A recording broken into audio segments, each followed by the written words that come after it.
Hello everyone, welcome to T square classes. आज इस video में हम पढ़ेंगे about matter in our surroundings, chapter first. Chapter start करते हैं और सबसे पहले समझते हैं कि मैटर क्या होता है। मैटर हर वो ऑब्जेक्ट है जो हमारी सराउंडिंग में प्रेजेंट है और वो स्पेस को ऑक्यूपाई करता है और उसका मास है और उसको हम अपने सेंसेस से परसीव कर सकते हैं। उसको हम फील कर सकते हैं, उसको टच कर सकते हैं, उसको विजुलाइज कर सकते हैं, तो उसे हम मैटर कहते हैं। हमारी सराउंडिंग में जो जो हमें ऑब्जेक्ट दिखते हैं, like door, chair, pen, table, clothes, tree, in fact हम खुद, ये सब मैटर हैं क्योंकि ये स्पेस को ऑक्यूपाई कर रहे हैं एंड इनके अंदर मास भी होता है और इसको हम अपने सेंसेस से परसीव कर सकते हैं, तो इनको हम मैटर कहते हैं। यहाँ पे क्लासिकल डेफिनेशन है, आप इसको नोट डाउन कर सकते हैं। मैटर बेसिकली हर वो ऑब्जेक्ट है जो हमारी सराउंडिंग में प्रेजेंट है और उसके पास मास है, वो स्पेस को ऑक्यूपाई करता है एंड उसको हम अपने सेंसेस से परसीव कर सकते हैं।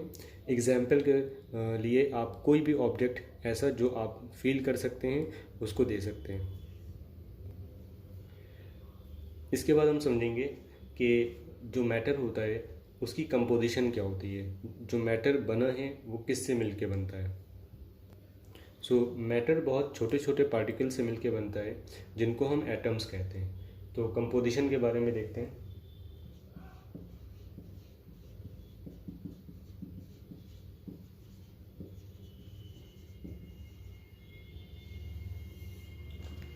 What is the composition of matter? Matter is composed of tiny particles called atoms, molecules और ion. मैटर बेसिकली तीन पार्टिकल से मिलकर बनता है, एटम्स, मॉलिक्यूल्स या फिर आयन। ये छोटे छोटे पार्टिकल्स आपस में कंबाइन होते हैं, मॉलिक्यूल्स बनाते हैं, जिससे हमारा मैटर कंपोज होता है। कोई भी ऑब्जेक्ट अगर आप देखेंगे, लाइक कोई भी एक पेन है, मार्कर है, चेयर है, तो वो बहुत छोटे छोटे एटम से मिलके फॉर्म हुई है। छोटे छोटे एटम्स ने मिलके एक मैटर को बनाया है, तो ये इसकी कंपोजिशन होती है। नेक्स्ट टॉपिक हम पढ़ेंगे स्टेट्स ऑफ मैटर।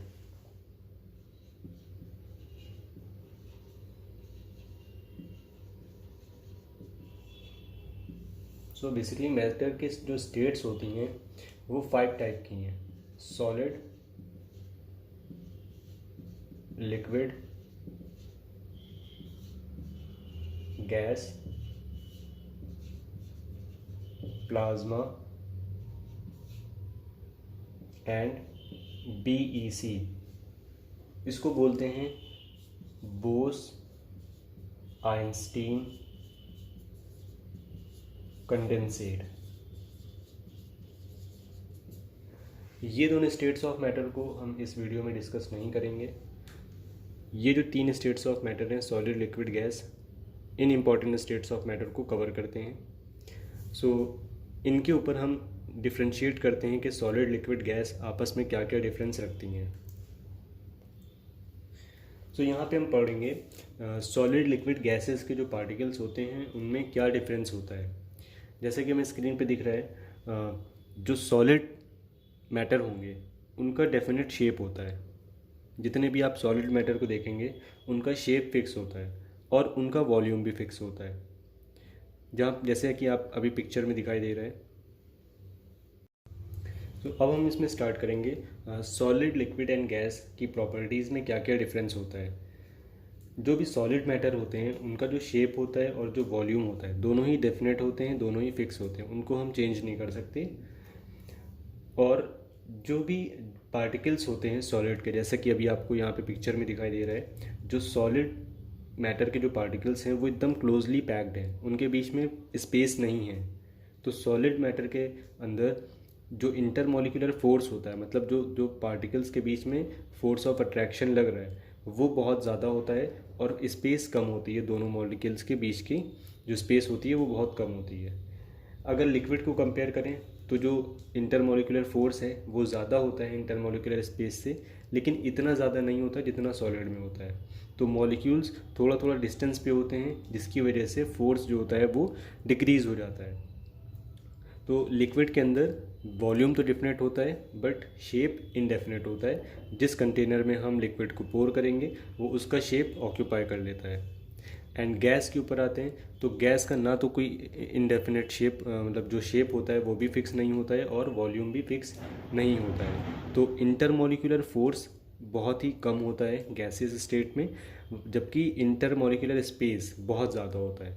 तो पार्टिकल्स के बीच में डिस्टेंस ज़्यादा होने की वजह से उनके अंदर कोई भी शेप और वॉल्यूम फिक्स नहीं हो पाता है और फोर्स भी काफ़ी कम हो जाता है।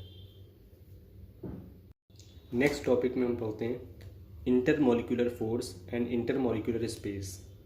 ये जो फोर्स और स्पेस है ये मॉलिक्यूल्स के बीच में अप्लाई होते हैं।